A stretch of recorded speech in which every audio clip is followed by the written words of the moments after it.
We're recording. Oh, right error. It's only on the right side? It's going. Oh, okay. Right as in W-R-I-T. Oh, okay. All right, we're golden. Cool. Hey, guys. How we doing? We are in the Holiday Inn. Holiday Inn. Riverton, Wyoming. Mm-hmm. Just got done with the bear hunt. Yep. Montana. Learned a lot. Learned a lot. Hunted a lot. A lot of time behind the binoculars and the spotting scope. Yep. Monoculars in my case. Yes. Yeah. Mm-hmm. Yeah, when was it? In February? January. I was in Arizona and I was hunting for Q's deer. And you messaged me. Mm-hmm. First off, I should probably introduce you guys to who I'm with right now. Oh, yeah. Yeah. Minor detail. Chris, why don't you go ahead and tell us about you? Hi, I'm Chris Dowell. I'm a commercial photographer and new hunter and hunting photographer. Yeah, how did we meet? Yeah. We met, I was doing a shoot for Remington Ammunition and working with the Rocky Mountain Sportswomen, and we went on a duck hunt. That's fun. It was And cold. It was fun. It was -6 degrees, and I'm sure glad that I got my new waders that day with some insulated boots. We were able to access some private land on the Yampa River, and I scouted it out the day before and kind of made a trail, but we had like good knee-deep snow getting down in there and got in there well after light. Yeah. Didn't kill any birds. Took some shots, but like we had so much fun. We laughed. Oh, it was a great so hunt. much. Yeah. We got good content, and we just, For sure. It's not always about the kill, like we keep saying, but Yeah. that's how we met. And then you contacted me and were like, "Hey, you want to go on a bear hunt in Montana?" I Yeah. was like, "Hell yeah!" And so we did that, and we saw one bear. We did, which I'm proud we found a bear in that big a country and where we were hunting, but The fact that we, it was a new state, e-scouted. You can only e-scout so much. It's hard to know like how much snow there is. In our instance, there was a lot of snow still. We discovered that today when we were hiking around. Yeah. And I think just a little bit early in season. I think if we were maybe more west or... I think west, you're just 2 weeks down the line, we would have been pretty golden, but... A lot of those fields aren't quite green yet, and not a lot of feed, so I think they're out, but I think they're just not exactly where we were. So we were in Red Lodge. We hunted for 5 days, and our focus, the main focus, was to get content for Henry rifles. Yeah. Which we did. We got a lot of really good content for them. Definitely. And I had never fully set my intentions on bear hunting. I always had a bear tag in my pocket during archery season, but of course the elk were always more exciting, more exhilarating. I wanted to chase the elk, and I had a tag in my pocket just in case I'd run across the bear, which I did a lot of times, but never shot the bear. And so it was a challenge for me in many aspects coming out here and having to... you're new to hunting, and your main focus was to capture and get the content for Henry. And I essentially was the guide and the hunter. Yeah. And it was a huge... I did my best to do some research beforehand, but my experience is pretty minimal in comparison, so... Well, so was mine, and we bounced it off each other, and I think we worked really well. It was... Yeah. You don't always work that well with people. I've hunted with a lot of people, and sometimes you just get out there and you're like, all right, this is not who I want to hunt with. But like, the fact that was our first, well, technically our second hunt together, but our first like 1-to-1, for sure, actually like several days of hunting out there. Yeah, like we had a quick duck hunt, but it was hours and hours, and like I felt we worked really good as a team, and just like being open and going with the flow and taking the punches as they came. For sure, whether it was being really patient, it was really hard to. 5 days is not a lot of time. No. To be able to like get out, and ideally, and this is what I've heard from people, is you've got to be patient. You've got to give a certain area 3 days. If you don't see any bears, then move on. Well, we have 5 days to hunt, so you're looking at Onyx and you're like, this looks good, this looks good. And then we hike up and there's too much snow. Yeah. Okay, well, let's go back to this certain spot. And I'm glad we ended up going back to that spot because we did see that bear. Yeah. Yeah. If we wouldn't have seen that bear, I would be very sad. I would have been, I would have been pretty bummed about the whole hunt. just knowing that we put in all the time and effort and didn't see anything. At least, like, I don't know. I take it we saw a bear. We made that stalk. It was unsuccessful, but still, to be able to, like, e-scout, only have that much time in brand new country, like, I feel good that we found that bear. We found that bear on what, day 3? Was it day 3? 3. The end of day 3. Yeah. End of day 3, we essentially found this area. We went on Onyx, we did some e-scouting. First night, we went and checked it out, and we're like, this looks really good, but there's a lot of private around it. But the section that was public looked good. Yeah. Not a lot of hiking. You got a high vantage point where you can glass, and you can see essentially into 2 valleys. There's like 3 different creeks in there, so everything they need.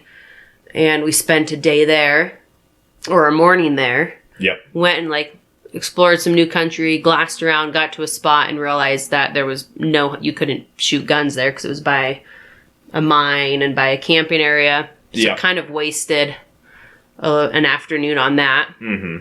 And then we had this big goal of getting in and hiking a couple miles up to some really green fields.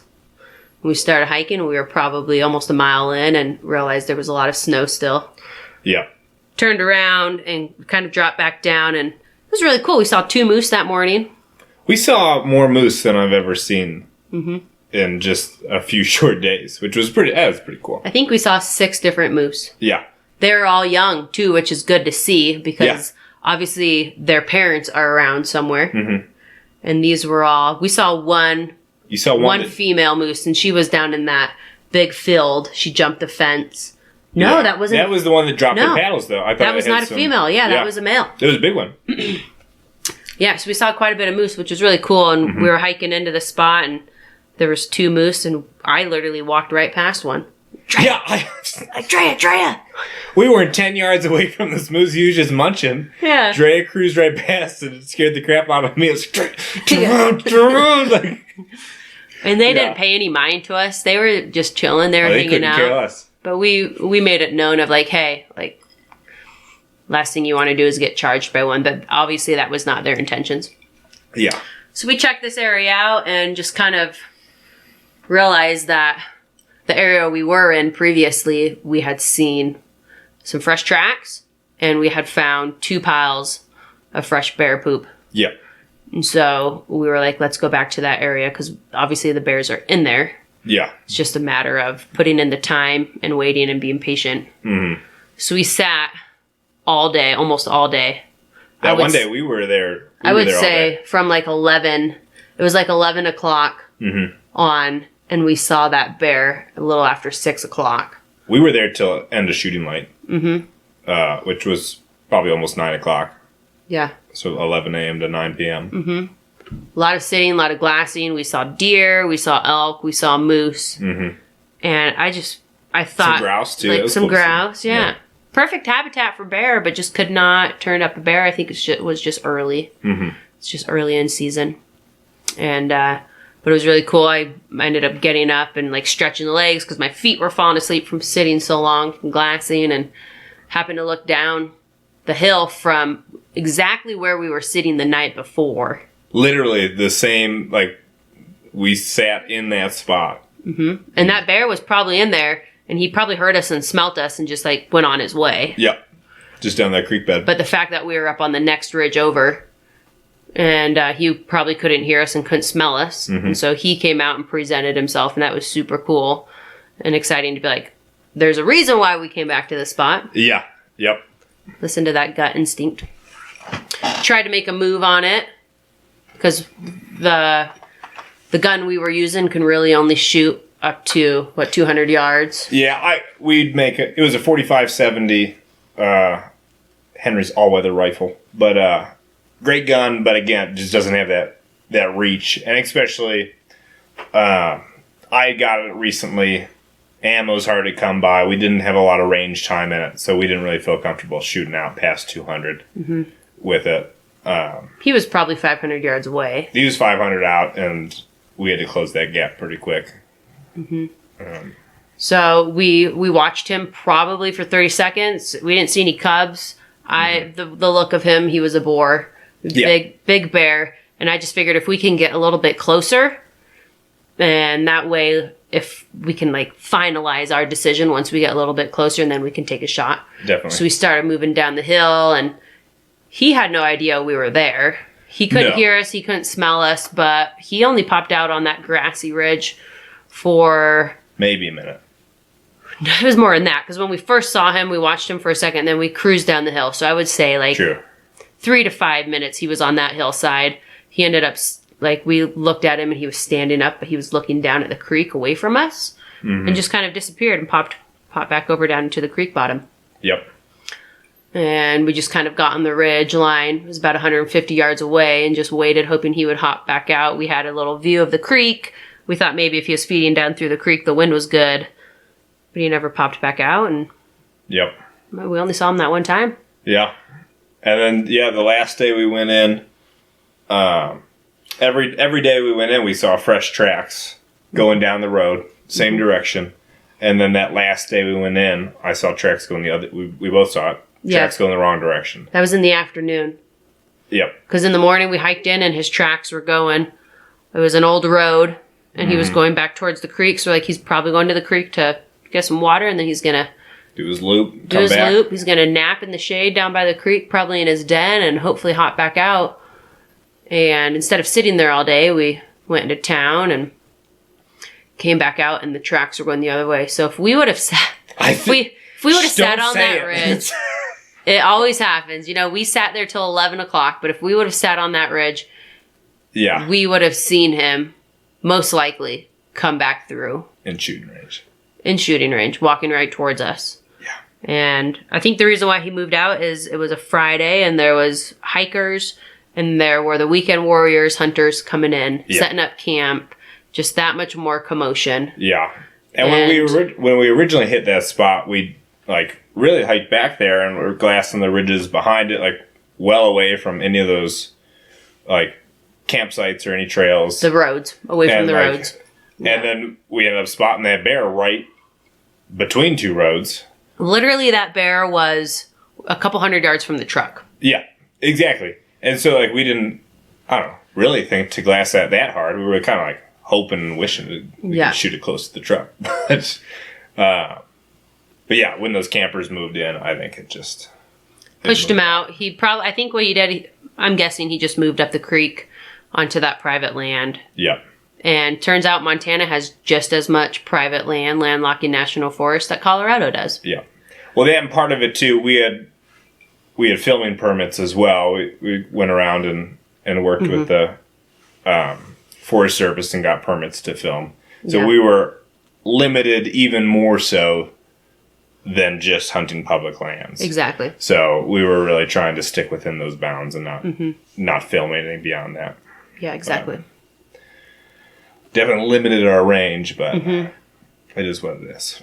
So yeah, it was very, I don't know if the word disheartening, but we were sitting there yesterday, and as soon as 6 o'clock came around, my heart rate jacked up, and I was telling myself it felt like elk season, where you're in the bugling elk. And you have to tell yourself to stay calm. I'm I don't know if he's going to pop out, but I am stoked right now. Right? I'm excited because this is typically what bears do, is they have a schedule and they're usually going to pop out in the same spots around the same time. Yeah. And I was checking my watch that whole time. I was it's time. It's time. Mr. Bear, it's time. You were here yesterday. You're do you have one in the chamber? And I'm oh yeah, I'm ready. Yep.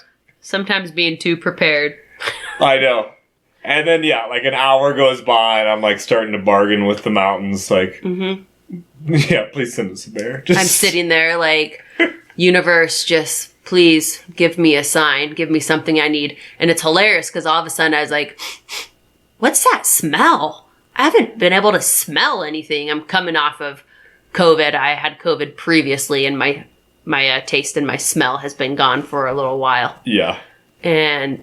that was the first thing I smelled, was campfire smoke. That's a great first smell. Yeah. And just too funny. And so I was sitting there, I'm it's going to be a good night. We're going to kill a bear. My senses are coming back. No bear. Turns out that was just your participation trophy. Yeah. Because you got your smell back for a night. My smell and my taste. And now it's gone again. Yeah. We went to dinner that night, and I was oh my gosh, I can taste this beer. I can taste these chicken wings. Life is good. We may have not gotten a bear, but I've got my taste and smell back. Next morning, I wake up and it's gone. Yeah, it was a temporary participation trophy. The universe gave me what I was asking for. I said, just give me something. Yeah. That's what it was. Wasn't a bear. Oh. But it was all senses. Yeah, that's too funny. But yeah. Cool country here. We were in Red Lodge, Montana. Mm-hmm. So for future, you guys don't go to Red Lodge, Montana to hunt bears. Yeah, we rolled into town. We talked to the hotel, front desk person. They're like, I'll tell you what I tell everybody else. If you want to hunt bears, just stay in town. And I'm like, we didn't see a single bear in town, anywhere. Everybody, every single person we talked to is like, oh, bears. We got bears. And when we were staying in, on our way in, that hotel. In Thermopolis. The coolest hotel. We were hoping to record this episode at this really cool safari club. Yep, it's the Safari Club Days in Thermopolis. Every single species is on the wall. Yeah. I guess the owner's just a huge hunter and went all over the world, hunted all this different game, and it's like a museum in there. It's amazing. Mm-hmm. And then you have, so that's like in the dining area, just every single species, and then the hallways are just littered with pictures of him. Yep. And wildlife shots and this and that. And some pretty amazing wildlife shots. And some cool old guns and stuff, too. And all the, I was pretty impressed with the taxidermy in there, too. Mm-hmm. The only thing there was one pretty sketchy looking turkey, but otherwise there was some pretty damn good taxidermy in there. Yeah, we were talking to some people there at the natural hot springs. And they were freaking us out on the grizzlies. They're like, there's grizzlies everywhere. The bears are out. Yeah, you didn't bring an electric fence, you idiots. Take pneumonia and dump that around your Take a bath of pneumonia before you go to bed. And yeah. So we're going into this hunt thinking that there's just going to be bears everywhere. Yeah. I was ready to fight off a grizzly. I was just thinking we'd just be surrounded by bears based on everybody's talking it up. But that bear, he will forever be in my memory. Just pitch black. Oh, that nice brown snap. He was so pretty. He was big. Just so majestic. I've seen so many bears in the wild. And it's really crazy how your perspective shifts when you're trying to pursue one. Yeah. And you see it and it totally shifts on your perspective on how you see it. Oh, definitely. Elk hunting, you see bears and it's there's another bear. Yep, there's a bear. But then when you're hunting, it's wow, that animal is gorgeous. Yeah. I want to shoot that animal and I want to eat it and I want to make a rug and I want to preserve as much as I can of it. Yeah. I believe our tag is good for a year, so... I think so. I keep saying that, but we'll double check. I only have one source for that information. Correct us if we're wrong. Yeah. We don't know everything. So maybe we'll be back in the fall and just skip the filming part and go where the bears are. Mm-hmm. Maybe up to go hunt. Because that filming permit definitely limits us on where we can go. Yeah. Which, I don't know, it's the right thing to do if you're out filming, especially for any commercial projects. You definitely got to get those permits, and it is what it is. But next time we go out, it'll be a hunt and not a paid hunt. So we can have a little bit more freedom. Mm-hmm. We'll bring the electric fence. Yeah, an electric fence. Man, I bought a fancy new tent. We didn't use it. It was really nice to stay in a hotel and have a bed and a shower and a coffee maker and a toilet. Yeah. Man, Chateau Rouge. Chateau Rouge, you guys. Beautiful motel, Red Lodge, Montana. Every room is different. I talked to the desk this morning. They're like, if you want to book it out, and they're booking out well in advance, too. Yeah. They gave me a solid warning. They're like, if you want to stay here this summer, you better book it now. Well, when we pulled in last night, the parking lot was completely packed. I don't think we could have gotten a room. Mm-hmm. I didn't book it we had one more night, and I ended up leaving for various reasons, mostly because the Fish and Wildlife Department's not open on Sundays, so we couldn't check in any carcass tags or anything. But I get it. It's a government agency. But what happens if you are traveling out of state and you shoot a bear on a Friday night? You've got to wait till Monday. Yeah. To bring that bear in to get check the teeth and the hide. And Yep. And it's an hour away. That check-in station was an hour away, too. Yeah. So it's not like you could hunt if you killed something maybe in the morning on a Friday, you'd have enough time to skin it, pack it out, do everything, and then go check it in, hopefully before 5. Otherwise, you're out of luck. So just note that, you guys, if you're trying to do a hunt in Montana, to make sure your last day of hunting is on a Thursday. Yeah, definitely. Hunt is starting on the weekend, and then make sure your last day is not on a Friday, because if it's a Friday night, you're not getting in until Monday. Yep. You got to kill some time. Yeah. But that's, I don't know, I guess it's a pretty long season, but like some of the other seasons, like sturgeon spearing, they'll have like those check-in stations open every day during season. And you can go check it in before 2 or whatever it is. It's always so fun to just learn new country and go to a different state. Oh, it's beautiful. That Beartooth Range, unbelievably beautiful country. And we just touched like the teeniest little bit of it. Oh yeah, because we couldn't hunt wilderness on the permit we had for filming. We couldn't get into the wilderness areas, and that there was a huge swath of land that's plenty huntable, and I think would have been great hunting. Yes, but we just couldn't. We couldn't film there, so we were limited to just to that front range of the Beartooth. Beautiful, but I guess this time of year just isn't chock full of bears. Chris, you're new to hunting. Yeah, I guess this is my second or third year hunting. This is my second ever, I guess, third big game hunt. Technically, you're a vegan. I mean, sorry. Pescatarian. Pescatarian. Yeah. Sorry. Yeah.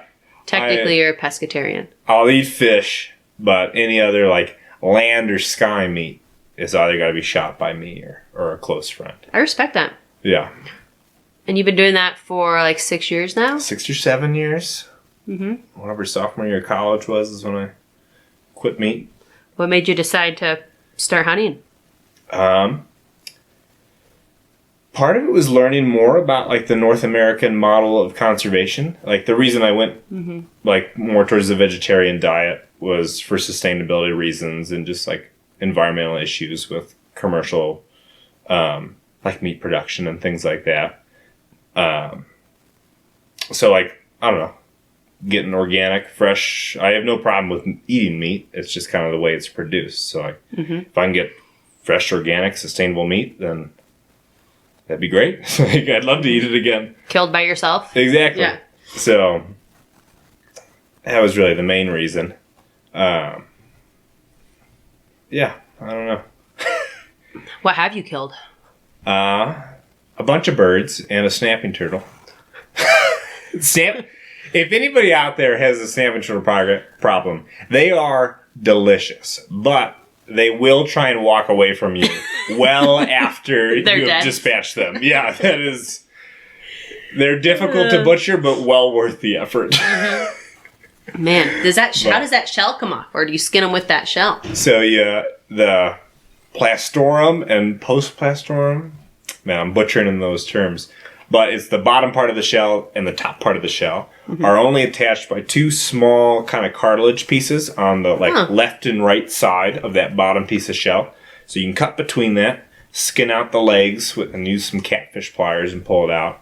And then, that postpartum, that term, bottom part of the shell, just kind of peels off.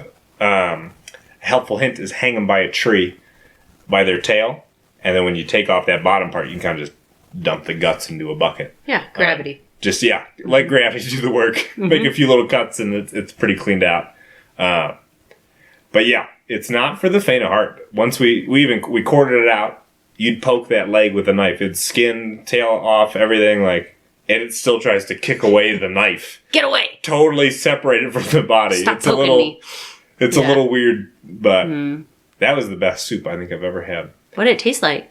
It's like super light and fresh ground beef. See, I was associating with chicken, but ground beef. So, I mean, it's probably more how I seasoned it, but it's just like a super light, springy, I ground it up. You can do it whole and cook it on the bone and then peel it off too, and that probably yield a little bit different texture. Yeah. But yeah, we ground it up, cooked it with some seasoning. And it was just perfectly tender, a little bit springy, like ground beef. And a nice Cajun season. Yeah. It was delicious. Put it over some rice. I made it a little bit too spicy, so we had to put some rice in there. But balance it out. Yeah, balance it out a bit. But I fed it to my whole non-hunting family. Nobody there had ever had much wild game at all, let alone amphibian or reptile, I guess. And they all loved it. It was great. What other big game this year are you trying to hunt? I put in for elk, deer, bear, and then I just went for a preference point in Colorado for pronghorn. But I might try and do an over-the-counter hunt in Wyoming for pronghorn as well. Yeah. And, like, I'm pretty lucky with where my career's going, too. That hopefully I can get some of those hunts as photo shoots, too. And like, just planning ahead and, like, having those tags ready so if a brand does want some photos and some content, I'll be able to provide it. That's why I put in for so much. Yeah. But so as of now, you're working with Henry and Remington. Yeah, Remington Ammunition. Yeah, they are now separate companies, and they're still kind of sorting out the details. But yeah, Remington Ammunition is now owned by Vista Outdoors, who also does like Federal Ammunition and CCI and some of those other brands. Gotcha. But a lot of people have been kind of asking me about that, and I obviously I'm not very clear on that. Yeah. So inform us a little bit on like the changes that happened with Remington. Yeah, so I just filmed a video for him describing the changes, but Remington as a whole, I think it was about maybe a year and a half ago, they went bankrupt, and at the time they were Remington Firearms and Ammunition. They did both under the same brand. After the bankruptcy, Vista Outdoors purchased Remington Ammunition and all the branding associated with it, and another company, which I don't know the parent company, that now owns Remington Firearms. Gotcha. So they are now two separate companies, and that's, I guess, part of the ammo shortage, too, is like Remington was like a pretty solid quarter of the market of ammunition. And at the time, they were just going through bankruptcy. Like, nobody would give them material to make ammo, any of that stuff. And then they also had to furlough a bunch of workers. And now, I think as of like this month, they're almost back up to full capacity. That's making good. ammo again. That's good. Which is great. I love shooting Remington. We were talking about earlier at dinner about all the new gun owners. Yeah, 7 million new gun owners. And then... and that's in like the last year. Oh, literally just last year. 7 million new gun owners. So you think about that. Each one of those probably buys, about 2 boxes of ammo for each new gun, if they can find it at the time. But what's 7 million times 40? That's how many rounds of ammo is like in demand as a fresh demand on top of what already was. So yeah, definitely explains the shortage on the shelves. Yeah. But it's not a government thing. It's everyone is freaking out and buying guns. Literally just demand. And then think about it too. Like every time I saw some 30-30 on the shelf, I'd buy all 3 or 4 boxes if they let me. Just because like, you know what? I need stuff for next season. Like, I better get it now just in case. Exactly. And everybody else has the same mentality. So I'm part of the problem too, I guess. But like once you see it, you just clear it out. And yeah. I think it's important for us to educate all those new all those new gun owners. They're not necessarily hunters. They're just people that are freaking out. Yep. And buying guns.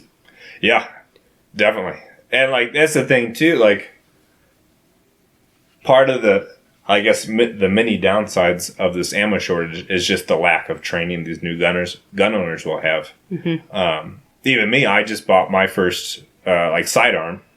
I got a 44 special. It's pretty fun. Little snub nose. But again, I only have like a box of ammo for it. So like, luckily it was like a box of 50s, so I got to put in like a little bit of range time before I went out and like had it as like a sidearm for bear protection. But get comfortable with it. Exactly. But some people don't have that liberty. Maybe they only got a box of 20. They got shoot 10 rounds and think they're good to go. But they really need to they need to put in a lot of time in that range to feel safe and confident with that firearm. I also think another big part of that is I've only heard a little bit about it, but the law that they're trying to pass where if you were to buy a gun, like all the steps you have to take. And then like if you were to buy a gun, I don't know all like the logistics of it, but it's just becoming more and more complicated and everything's connected to everything. So, like, if you buy a gun from someone, there's this and there's that. Yeah. So I think a lot of people were also seeing how that could be a possibility. And we're just trying to buy guns. And trying to get them before that whole situation started. Definitely. And I don't know. I pretty firmly believe if you're going to purchase a firearm, you should have at least invest, like if it's not mandatory, invest in some training for yourself for safety. It's, I mean, they're dangerous. They're important and they're crucial to hunting a lot of the sports. And I mean, they do the taxes from it pay for all of our conservation and things like that. They do incredible things, but safety is huge. And I'm a very firm believer in training and safety. And you've got kids in your house too, teaching those kids the safety of the guns, and if something were to happen where they need to use it, to safely be able to do so. Definitely, yeah. Education goes a long way. Yeah, yeah. But yeah, I'm excited for my new gun. Yeah, are you getting a Henry? Getting a Henry. Let's put a poll on the podcast. Which one should she get? Ooh, let's put a poll. Okay, so there's two options. Well, there's a lot of... Henry has a beautiful line. Henry does have a beautiful line. But what I am looking for in a gun is something that can shoot a little bit further. And Henry obviously has a limited edition as to what they have. With lever action, you're not going to get that performance out to like 1,000 yards. Yeah. So you're looking more so at like 500, which I'm totally fine with because... We were talking about this at dinner as well, how you want to get into archery and you like shooting a gun that reaches out to 200 because it gives you that challenge of still having to work for it. And I appreciate that because I don't know if I want to shoot an elk from 1,000 yards. Yeah. I mean, it becomes, like you said, a math problem versus... Which is a pretty valid challenge. And anybody who's doing that is totally justified to be hunting that way. And I don't have anything against it, but... You've got to make sure your math is right. Otherwise, you're wounding an animal. Yeah.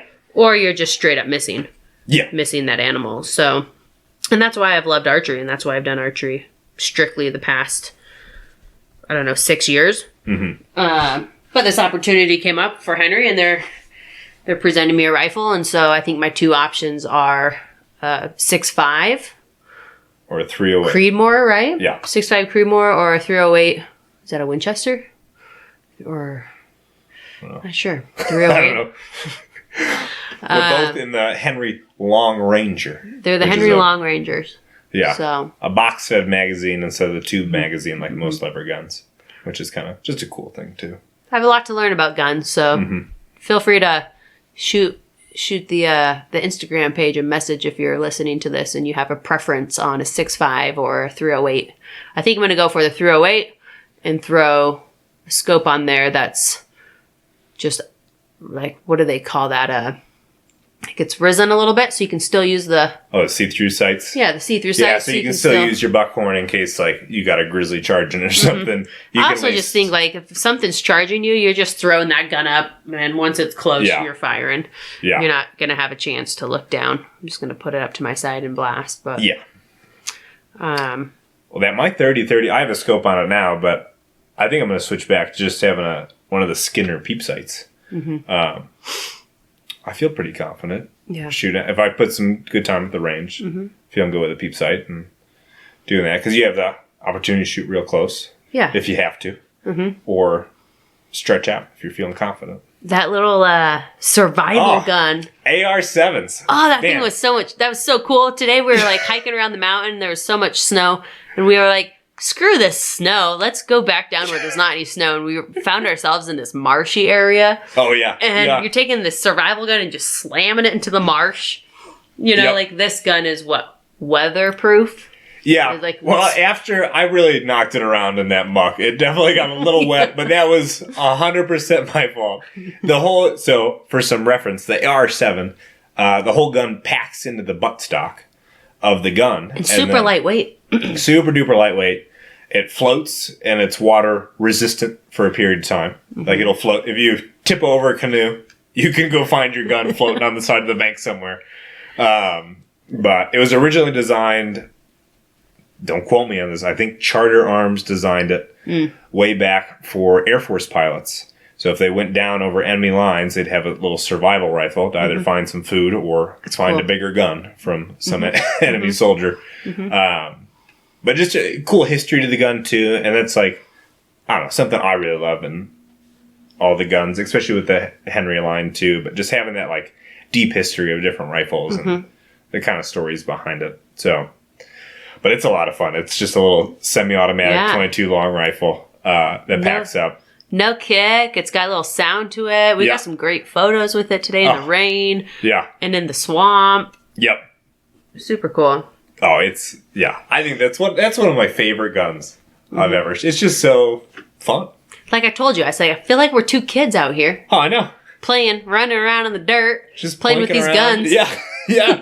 Taking this gun and slamming its butt into the swamp there and like getting some good footage with it and using it out there and putting it in the elements. And it's after we slammed it around in the marsh. Yes. And like really roughed it up in some mud. We roughed it up. We went out and we shot it. It worked great. It was awesome. It didn't struggle at all. We hit the target every single time. And well, we just had one of those little rubber self-healing targets that you toss out, but I don't know, 25, 30 yards, a little peep sight on it. Mm-hmm.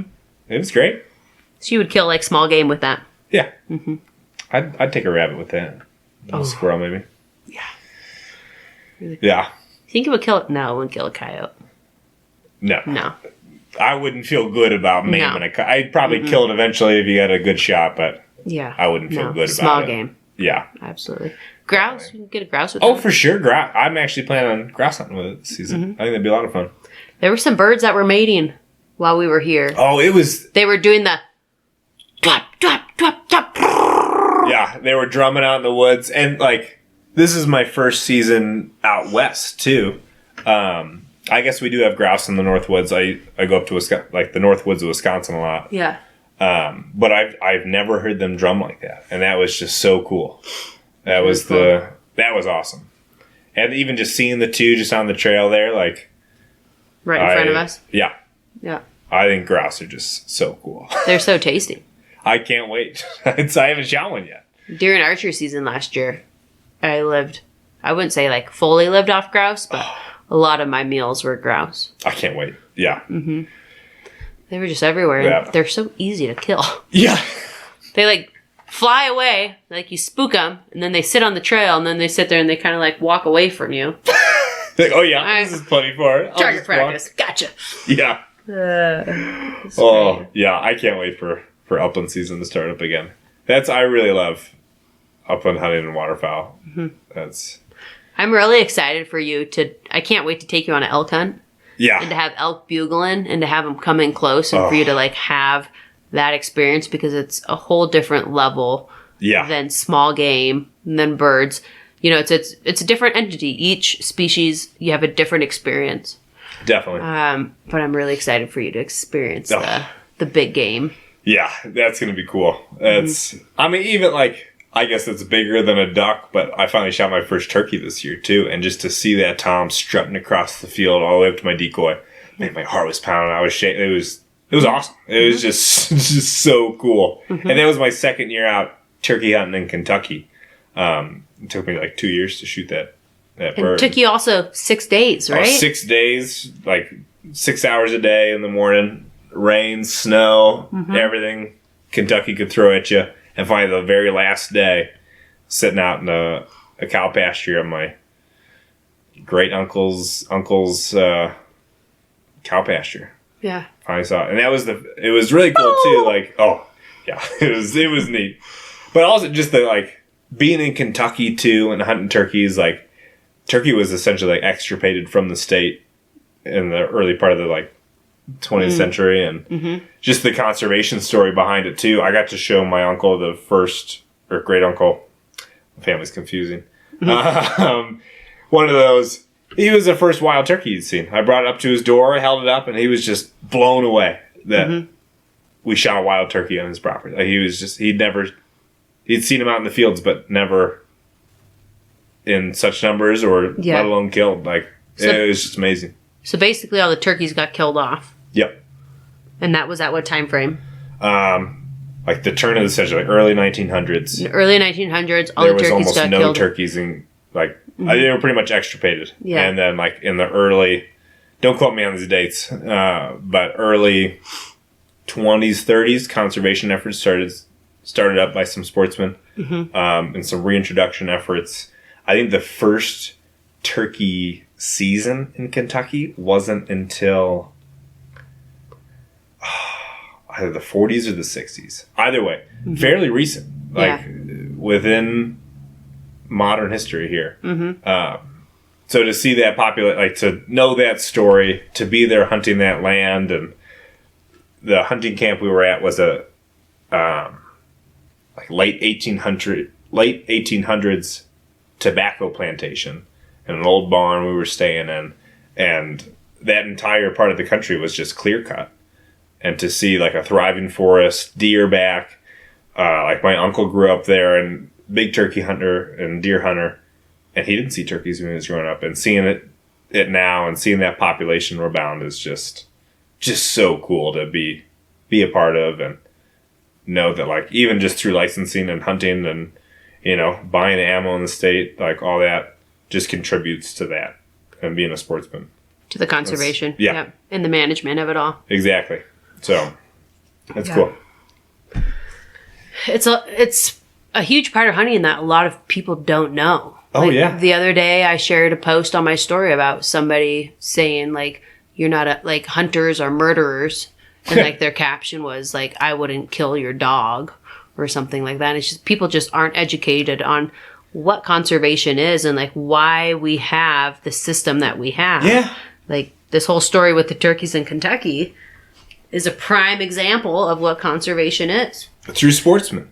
And that like through college and like through even now, like I used to volunteer off at the Sierra Club and all these other like environmental nonprofits and conservation organizations. And they like the North American model of conservation wasn't mentioned or talked about at all. I had no idea about it until I like started looking into hunting, like thinking about more about hunting. When was that when you started looking into into hunting? It was just about after I graduated college. So like 2017.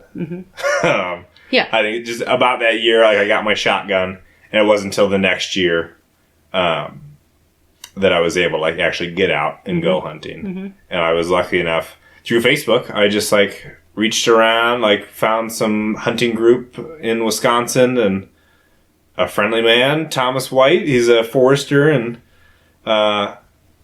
near the Kickapoo Valley in Wisconsin. Just an awesome guy. He was like, "Yeah, I'll take you out." Took me out pheasant hunting. And the first thing I ever shot was a woodcock. And like after reading like Aldo Leopold, I was just his writing on the woodcock dance and the mating rituals and him hunting them, and it was just so cool to be in Wisconsin near where Aldo Leopold was hunting and shoot a woodcock as like my first ever game bird taken. Like that was just amazing. And just through the kindness of a stranger through the internet. Right? Yeah. Taking you out. That was amazing. And yeah, none of my family like grew up hunting. Yeah. Or anything like that, and wasn't really against it, but like not It just wasn't for something. it. It wasn't something we did. Like I don't know, we just enjoyed the North Woods and hung out. Like thinking now, like I'm gonna go deer hunt in our woods and to maybe get tagged this year. But now you're looking at it in a different perspective. You're like, wow. I like when I was growing up, we'd go up to northern Wisconsin every summer for like a week or two. I had never seen a turkey until I was maybe like 17 or so. And we went up and I was like, what is that thing? And it was a wild turkey flying. I thought it was a basketball flying through the woods. It was just like this big ball of feathers. I was like, I had never seen a wild turkey until I was almost 18 years old. Like, and I honestly think it was part of that like population rebound up there too. Yeah. I don't really know the full history of that population of turkey, but we've been up there a lot. We spent a lot of time in the woods and had never seen a turkey. Well, also exposure is a big part of it. If you're not like exposed to something, you're not going to have that like knowledge and just like that general awareness of it. Yep. Yeah. I'm really excited for you. Man, yeah. to start on your hunting journey. And Oh. it's been really I'm cool. excited for some big game. I do love ducks and water. Like, I really love shotgunning and shooting shotguns, but man, ducks only go so far in your freezer. And I can't wait for shooting you. something a little bigger would really. Can't wait for you to be like standing over your elk Oh. and to look at it and be like, oh, I gotta cut this thing up. Yeah. I gotta process this thing. And then to see all that meat in your freezer. Oh, man. Yeah. I can't wait. That's going to be amazing. There's nothing that compares to gathering and processing your own organic meat. Yeah. Yeah. Oh, that's I was really hoping to be taking home a bear and to have bear meat of my own for the first time, but yeah. it didn't happen, and that's all right. We had a very amazing time. We had a great time. We laughed a lot. And Yeah. I felt like we've been pals for years. Hunting's fun. Yeah, we were hanging out. Like, it was great. So one thing I love about the hunting community as well is, for the most part, if you go out on like a hunting adventure like we did, where you literally picked me up in Newcastle and we got in the truck and we were together in the truck for 9 hours. Yeah. And we had only spent, prior to that, with other people, a few hours together at a time. Yeah. To be able to hop in the truck and just literally have full conversation leading up to our trip. And just laughing and just learning and growing and seeing new things. Yeah. And it's been a blast. Yeah. It was definitely an adventure getting up there, too. Yeah. So when we left Rifle, Colorado, it was quite rainy and the skies were very dark to the north. And it was an ominous sky ahead of us. We did our best to stay on the straight and narrow and stay between the lines, but it didn't work out that way. A lot of rain, and then it was that first pass between Rifle and Meeker, Colorado. And I remember looking out the window on the passenger side, and I had a passing thought of like, I hope we just stay on the road. Because I get a lot of anxiety. My first winter in Colorado, I did a 360 on I-70 in my Subaru. And ever since then, like, any type of weather on the roads, especially if I'm not in control, my blood pressure is through the roof and my anxiety is super high. And Apparently, I was just like, rightfully so. And I was like, this is Chris. Like, he's smart. He's a smart man. I was taking it real slow. I'm a very careful driver. Yeah. And I felt my fiance can attest. She makes fun of me because I stop at yellow light. Like, I'm a very cautious driver. And I felt that. And I was judging it off of the already, half hour we had been in the car together. And I just looking out the window, I'm like, we're going to be fine. And then all of a sudden, whoop. I don't remember what you said. We start fishtailing. I think I just said, oh. Yep. Started fishtailing. And then we were very, very lucky there was no eastbound traffic. Oh, no way they could have stopped. It was a sheet of ice.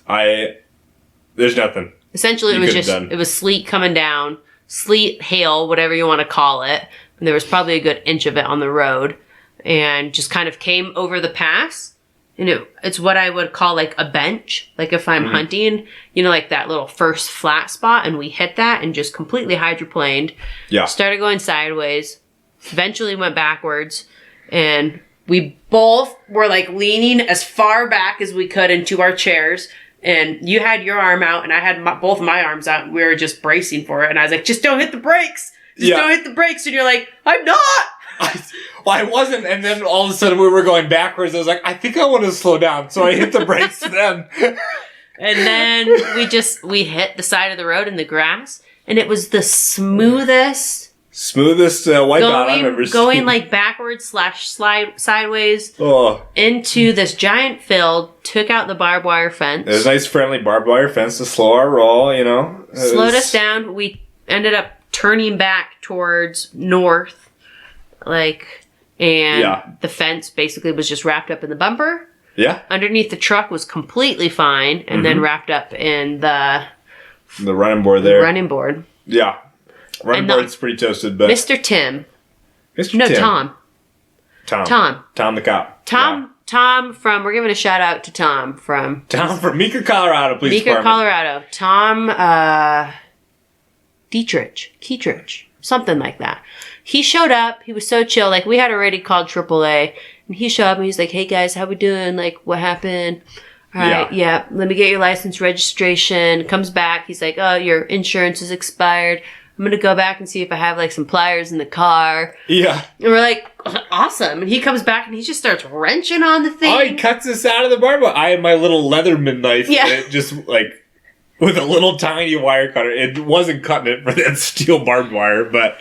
And also he's like, pull forward and just turn to the right a little bit. So chill. Oh, yeah. Didn't ask any questions, and it would just totally helped us out. Oh, yeah, I did get a ticket. I got to send a check to the Meeker department or something, or show up in court. But that's part of his job. That's fine. I'll pay my tax to get cut out of that barbed wire fence. $120 or something. Yeah, it ain't bad. 3 points. It's a work expense. Yeah, 3 points towards your expense. But we got so lucky. We drove right out of there. Oh. Just man, I literally just bought a new tire. I was like, fuck, this barbed wire is going to pop my tire. Like, no. Son of a bitch, I just, like, bought new tires. And luckily nothing popped. Like, that ground was soft enough. Just let us go. A little 40-minute delay, and we were back on our way. A little slower than before. I was definitely... We had quite a bit of weather going in, and... It kept sleeting for the next, 2 hours. It set the tone for our hunt. It did. I was like, this hunt might be cursed. Like, that's what you said. I got sick right before we left. Like, Draya was recovering from COVID, and we waited the 14 days before she could go. But yeah, it's just one thing after the other. And finally, we got up there. Beautiful time, but yeah. We did see a bear. We did see a bear, and met a lot of cool people. Yeah. Red Lodge is a cool town. Red Lodge is beautiful. Nobody moved there because we're gonna, and we don't want you there. We want the town to ourselves. Exactly. Yeah. Good. But yeah, it was a good trip, and that there will be a lot more bear hunting in my future. This was just like that taste of it, and I'm sure I'm gonna look back in years and think back to this trip, and I was very sad yesterday. You were pretty I gave you some space. You gave me some space, and I respect that. I was like, she needs some time to process this skunk trip here. I waited, like, we sat, and I was like, the only thing we can do is sit here. Like, we're not gonna go and try and walk through the creek bottom. This bear's gonna run away before we even get a chance to shoot it. So we're just going to wait, and maybe he'll come out. Maybe he won't. And with each minute that passed, there was a lot of self-doubt yesterday. I went back to that place where it was just like, I don't know what I'm doing. I've never bear hunted, and I came out here and I thought I can get it done, and I didn't get it done, and just a lot of like low confidence, and realize that like we actually did really good for we didn't get a bear, but I'm proud of what we did. Yeah. We ended up getting in an area, and we knew, we had a gut feeling about that area when we first rolled in, and we're like, this is going to be the spot. And we went and explored more areas, and we went back there and we saw that bear. I think we went to like 3 or 4 different areas, different creeks, different runs, and like each one we're like, it just doesn't check all the boxes. Yeah. Like this one place we're at, some pretty good forage, 2 different creek beds, like plenty of shelter, plenty of cover, not too much snow. Like it checked a lot of boxes from from our research, and like just e-scouted and trying to learn about bears. Like, yeah, this seems right. And it was, but it just wasn't right for us at the time. It was just a test in a lot of things, and patience and persistence, and I just kept thinking, like, I was more so concerned about like my image of, so many people knew I was going on this hunt, and I was so excited about it, and I was like hyping it up because I was super excited. Yeah. For something new and challenging, and just like new country. There's always so much excitement for it, and to walk away from it and be like, yep, no, we saw one bear. Yeah. But there's so much of that that's out of our control. You're working with nature. Like, And just such huge country out there too. Like, so humbling. I'm so humbled. Yeah.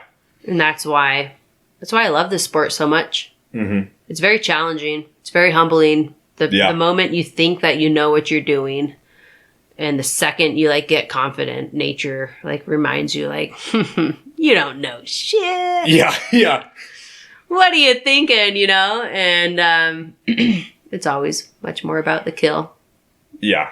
So. That and also just the hunt envy from Instagram too. I think we were like both sitting there on Instagram every day and we'd be like, fuck, that guy killed a bear. That guy killed a bear. This girl killed a bear. Like, we didn't kill a bear. We didn't kill a bear. But then, like, I don't know. That's their home turf. They know the country. They They got guides. Like, or they're hunting with hounds and somewhere else. Or bait. Like, doing a spot and stalk hunt in Montana in new country. We would have killed that bear if we had bait. Oh. If it was legal here, or if we had dogs, we would have killed that bear. Yeah. But we didn't have any of that, and it came down to using our knowledge and like putting our patience to the test, and we did. Yeah. And we were very, very close, but no regrets. Nope. No regrets. Nope.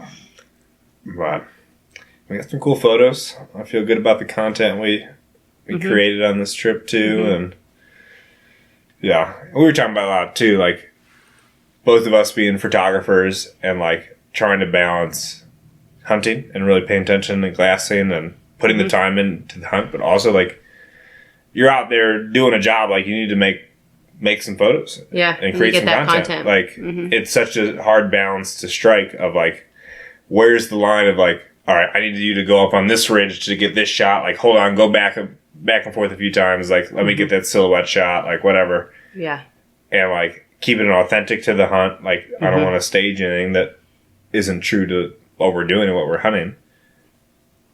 But also not like, you know, cutting into the hunt or like those photos being a detriment to our hunting. Yeah. Or like spending too much time in one area or whatever it is. Finding that balance of like when to hunt, when to shoot is a fine line. And like me being a new hunter too, like I don't know, I feel like I err on the side of caution, and I kind of left it to you with more experience to lead a little bit more on the hunting side. And I did my best to like keep the photos out of the way of the hunting for a while and not do like, I don't know, just pay attention to glassing and trying to contribute to that too. But the way it turned out with our permit and Sunday being our last day and needing to be back in Colorado by Monday. Yeah. Worked out good. It worked out good, and like we spent the day today doing some photos and making some really cool content. And I learned a lot from you today. It was really cool. I'm glad. Yeah. I mean, I've been doing photography my whole life, but I've never done what you're doing. I've always wanted to, but life has just kind of taken a different path. Yeah. Which I'm totally okay with. But it was really cool to just watch you in your element and to like see your creative space. And also you were very open to like my creative space as a photographer. Oh, I love collaborate. Which was really cool to just be able to like work so fluidly together. Oh, definitely. And I think that's like a big part, hunting and photography both. Like I worked with assistants and I've been an assistant, and like I think you like your guiding trips and stuff too. Just like ego can just get such in the way of everything, and like just being grateful that somebody else wants to contribute and be a part of it. Like you got to take advantage of that and just be open to it. And I learned so much hunting with you too. Like I think it just goes both ways. Like you just gotta let, I don't know, just share what you know. Yeah. Be open to learning is so important for growth. Oh, definitely. And I've really realized in the last couple of years, but it's been a blast. Let our listeners know where they can find you, because your work is phenomenal. Oh, thank you. And just kind of let them know again what you're doing, who you're working for, and where they can find you and whatnot. Yeah. Hit me up on the gram. Christopher _Dowell. I'm on Instagram, and then same thing for the website, Christopher Dowell. And it's a dowel with 2 L's, not like the sticks. What are some of the projects like you're trying to do? We were talking about this yesterday. Oh, yeah. So really working on some hunting work, like more hunting work, and getting more, I don't know, just a more diverse perspective on hunting, and working with other like newer hunters or people that are just kind of outside the norm of that traditional hunting media. Because just so much of it's been left behind. And the comment you made today was, there's certain companies and a lot of their pictures, they all have wedding rings.